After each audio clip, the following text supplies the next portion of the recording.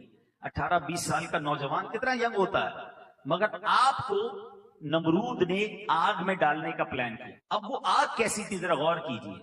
وہ آگ ہے آسمان سے باتیں کرتی ہوئی آگ, کوئی نارمل آگ نہیں ہے. پرندہ اس وقت اس آگ کے اوپر سے نہیں گزر سکتا تھا, اتنی بڑی آگ ہے. پلان کر لیا گیا. آپ کے پاس فرشتے آتے ہیں, جبریل امین آ رہے ہیں کہ حضور آپ حکم کریں, ہم بادل کے فرشتوں کو کہتے ہیں بارش ہوگی آگ بجھا دیں گے.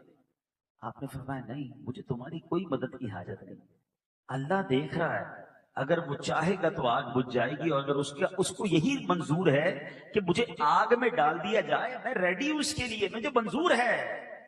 اب جب بالکل آگ میں ڈالے جانے کا وقت آ گیا نا, تو جبریل امین آ کر کہتے ہیں کہ حضور چلیں, آپ ہم سے مدد نہیں مانگ رہے, اللہ سے تو مدد مانگ لیں. اللہ سے تو کہہ دیں کہ آگ سے آپ کو بچا لے. اللہ اکبر. حضرت ابراہیم کے جملے کیا تھے؟ آپ فرماتے میرا رب دیکھ رہا ہے, اگر اس نے بچانا ہوگا تو وہ بچا لے گا, اور اگر میرا جلنا ہی مقصود ہے تو میں اس کے لیے بھی تیار ہوں. جے سونا میرے دکھ وچ راضی, جے سونا میرے دکھ وچ راضی, میں سکھ دوں چلے پاواں. ارے میرا مالک اگر میرے دکھ میں راضی ہے تو مجھے سکھ نہیں چاہیے. اللہ اکبر. یہ 18-20 سال کا نوجوان ہے جس کے توکل کا عالم یہ ہے. بتاؤ اس آگ نے کیا کیا. حضرت ابراہیم کا کون سا بال بیکا ہوا. 1-2 منٹ آپ آگ میں نہیں رہے, میں اور آپ چولہے پر چند سیکنڈ ہاتھ نہیں رکھ سکتے. حضرت ابراہیم تقریباً 40 دن اس آگ میں رہتے ہیں, اور جب باہر آتے ہیں تو بالکل صحیح سلامت ہوتے ہیں. یہ کیا تھا؟ یہ ایمان کی وہ طاقت تھی, یہ توکل کا وہ لیول تھا, یہ اللہ پر وہ بھروسہ تھا. اور کیا خوبصورت بات شاعر مشرق لکھتے ہیں, اگر آج بھی ہو ابراہیم سا ایمان پیدا. ہاں بس صرف یہی چاہیے, وہ ایمان کی رمق, اللہ پر بھروسہ اگر آج بھی وہ اس لیول کا مل جائے. اگر آج بھی ہو ابراہیم سا ایمان پیدا, آگ کر سکتی ہے انداز گلستان پیدا. ارے آج اگر آپ غموں کی آگ میں ہیں, آج پریشانیوں کی آگ سامنے نظر آ رہی ہے, آج آپ مشکلوں میں گرفتار ہیں, حضرت ابراہیم کے اس توکل کو یاد کرو, اپنے رب پر بھروسہ کرو. میرا رب چاہے تو آگ کو گلزار کر سکتا ہے. اللہ اکبر. یہاں ایک اور لاجیکلی کوسچن پیدا ہوتا ہے, حضرت ابراہیم نے یہ آگ میں چھلانگ کیوں لگا دی؟ ارے آگ سے بچنا ضروری تھا, کوئی کمپرومائز کی طرف چلے جاتے. جناب سارے فیصلے لاجک سے نہیں ہوتے, کچھ فیصلے عشق والے ہوتے ہیں. شاعر لکھتے ہیں, کیا خوب بات لکھی ہے, عقل والوں کے نصیبوں میں کہاں ذوق جنون. Do not try to manage all the things with your brain. کچھ دل سے فیصلے بھی کیا کرو. عقل والوں کے نصیبوں میں کہاں ذوق جنون, عشق والے ہیں جو ہر چیز لٹا دیتے ہیں. 99 ایئرس کی ایج ہو گئی. آپ دعا کریں اللہ سے اللہ اولاد دیتے ہیں. 99 سال تک اولاد نہیں ہے. ذرا سوچو کون ہے خلیل اللہ, جنہوں نے اپنی لائف اسٹیک پر لگا دی تھی, آگ میں کود گئے تھے, مگر اللہ والوں پر امتحان کیسا.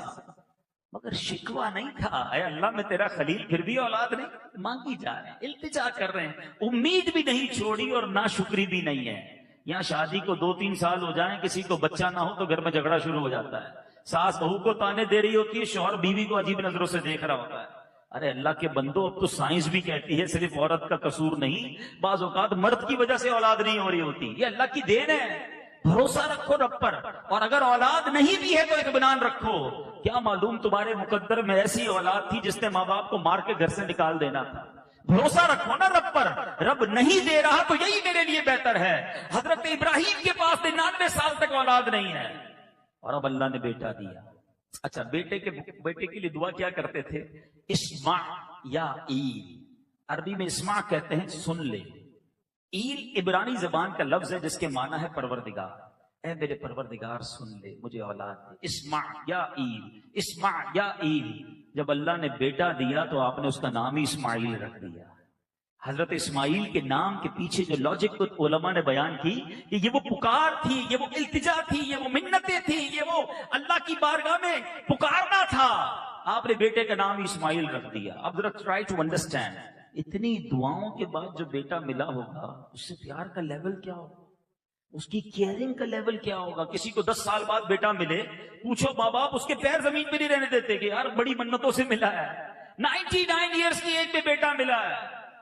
امتحان دیکھو، ابھی دودھ پیتا بیٹا ہے، حکم ہوا کہ اے ابراہیم اپنی بیوی کو اور اپنے بیٹے کو لکو دک صحرا میں ڈیزرٹ میں چھوڑ کر آ۔ آپ گئے، تھوڑی سی کھجوریں، تھوڑا سا پانی، اور آپ اپنی زوجہ اور اپنے بیٹے حضرت ہاجرہ، حضرت اسماعیل کو لے کر وہ مکہ جو آج ساری دنیا کے دلوں کی دھڑکن ہے، nobody over there that time، کوئی نہیں تھا، صحرا تھا، پانی بھی نہیں تھا۔ آپ نے اپنی بیوی اور اپنے بچے کو چھوڑا اور جانے لگے۔ بیوی ہاجرہ کہتی ہے ابراہیم ہمیں کہاں چھوڑ کے جا رہے ہو؟ آپ نے جواب نہیں دیا۔ اے ابراہیم ہمیں بتاؤ تو صحیح کہاں چھوڑ کے جا رہے ہو؟ آپ نے کوئی رپلائی نہیں دیا۔ تیسری بار پوچھا یہ تو بتا دو جو ہمیں چھوڑ کر جا رہے اس پر رب کا حکم ملا ہے؟ زوجہ بھی کیسی تھی؟ آپ کہتے ہیں ہاں مجھے رب نے فرمایا ہے۔ کہا اگر رب نے فرمایا تو پھر وہ ہمیں ضائع نہیں کرے گا، وہ کارساز ہے، وہی انتظام کرے گا۔ وہ زوجہ بھی کیسی تھی، ان کا توکل کا لیول کیا ہے؟ آج بیوی کہتی تم کدھر سے بھی میرے کام کرو، پیسے لے کر آؤ، چوری کرنی پڑے، یہ نوکری سے تمہارا کچھ نہیں بنے گا، غلط کام بھی کر کے میرے لیے لے کر آؤ۔ پہلے زمانے کی عورتیں اپنے شوہر کے ساتھ اللہ کی رضا کے لیے کیسی توکل والی ہوتی تھی۔ اس واقعے میں میری بہنوں کے لیے بھی درس ہے کہ کبھی بھی ایسا جس کو کہتے فورس اور ایسا پریشر ڈیولپ نہ کریں اپنے گھر والوں پر کہ وہ حرام کاموں کی طرف چلے جائیں۔ مشکل حالات میں ان کا ساتھ دیں، حلال روزی میں ان کی مدد کریں۔ بہرحال اب حضرت ابراہیم اپنے زوجہ کو چھوڑ کر اپنے اس لخت جگر کو چھوڑ کر چلے جاتے ہیں۔ کچھ دیر، 1-2 دن تو وہ کھجوریں اور پانی چل گیا، اس کے بعد وہ کھجوریں بھی ختم، وہ پانی بھی ختم۔ اب اس بچے کو لگی پیاس۔ ماں بچے کو پیاسا کیسے دیکھ سکتی ہے؟ وہ ماں ایک پہاڑ سے دوسرے پہاڑ تک چلنے لگی پانی کی تلاش میں، ایک پہاڑ سے دوسرے پہاڑ، دوسرے سے پہلے پہاڑ۔ صفا اور مروہ کے درمیان جو چلنا ہے بی بی ہاجرہ کا، وہ کس لیے تھا؟ وہ پانی کی تلاش میں تھا۔ میں ایک بڑی خوبصورت بات کہنے جا رہا ہوں، جو مکے مدینے گئے ہیں میری بات کو سمجھیں گے۔ جب ہم صفا مروہ کے درمیان جاتے ہیں حافظ صاحب، ایک جگہ میلین اخضرین آتی ہے، گرین لائٹس، وہاں پر دوڑنا ہوتا ہے۔ کبھی ذہن میں سوال آتا ہوگا یار نارمل چلتے چلتے اچانک دوڑنا، لائٹ ختم ہوئی پھر چلنا، اس کے پیچھے کیا راز ہے؟ سنو، سبحان اللہ۔ مسئلہ یہ تھا کہ بی بی ہاجرہ جب پانی کی تلاش میں چلتی تھی نا تو اپنے بچے کو دور سے دیکھتی بھی جاتی تھی۔ جو یہ جگہ تھی نا، یہاں بیچ میں ایک پہاڑی تھی، اس پہاڑ کے پاس جب جاتی تھی بچہ نظر نہیں آتا تھا تو ماں دوڑنے لگ جاتی تھی کہ یہ جگہ جلدی طے ہو جائے۔ جیسے ہی پہاڑ ختم ہوتا تھا ماں کو بچہ نظر آنے لگ جاتا، وہ نارمل چال میں چلتی۔ اللہ اکبر، اللہ کو یہ ماں کی ادا کیسی پسند آئی۔ جہاں وہ ماں بچے کے لیے پیدل چلی وہاں حاجی کو پیدل چلنا ہے، جہاں ماں دوڑی وہاں ہمیں دوڑنا ہے۔ اللہ اکبر، اس سے سیکھو ماں کی اہمیت کیا ہے۔ یہ رب کی بارگاہ میں کیسی مقبول جرنی تھی جو رہتی دنیا کے حاجیوں کے لیے عمرہ کمپلیٹ نہیں ہوگا، حج مکمل نہیں ہوگا جب تک صفا مروہ کی سعی نہ کی جائے۔ اب کیا ہوا؟ اللہ اکبر، میرے رب کو مکہ آباد کرنا تھا، کیا شاندار انتظام کیا۔ جو لوگ تھوڑی سی دنیا کی ہسٹری کو جانتے ہیں یا جیوگرافی پر جن کی نظر ہے یا جو میپ کو غور سے دیکھتے ہیں، میں آپ کو بڑی دلچسپ بات بتانا چاہتا ہوں۔ آپ اب دنیا کے میپ کو کھول کے دیکھیے گا، دنیا کے اندر آپ کو وہیں آبادی نظر آئے گی جہاں پانی ہوگا۔ جہاں پانی نہیں وہاں صحرا ملیں گے، وہاں لوگ نہیں رہتے، پرندے نہیں رہتے، جانور نہیں رہتے۔ پچھلے دنوں میں ایجپٹ گیا، کبھی آپ ایجپٹ کے نقشے کو ایکسپلور کیجئے گا۔ ہم بیٹھے تھے، ہم ایجپٹ کے میپ کو دیکھ رہے تھے کہاں کہاں ٹریول کرنا ہے۔ بڑا عجیب لگا کہ ایجپٹ جو ہے پورا ایک لکیر کے ساتھ آباد ہے، رائٹ لیفٹ سارا ریگن ریگستان ہے. غور کیا یہ لکیر کیا ہے؟ پتہ چلا یہ دریائے نیل ہے. یہ پورے ایجپٹ میں جدھر جدھر جاتا ہے دائیں بائیں لوگ رہتے ہیں, باقی کہیں لوگ نہیں رہتے. تو پانی اصل میں زندگی ہے.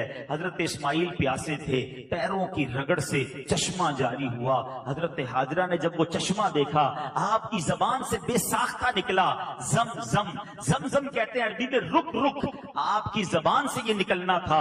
اس چشمے کا نام ہی زمزم پڑ گیا. یہ جاری ہو گیا. کچھ عرصے بعد قبیلہ بنی جرہم کے لوگ وہاں سے گزرے. انہوں نے بی بی حاجرہ سے اجازت چاہی, اے بی بی پانی بھی ہے, کیا ہم یہاں رہ سکتے ہیں؟ آپ نے کہا تم بھی رہ لو. 2 گھر آباد, 4 گھر آباد, آہستہ آہستہ مکہ آباد ہونے لگا. اب حضرت اسماعیل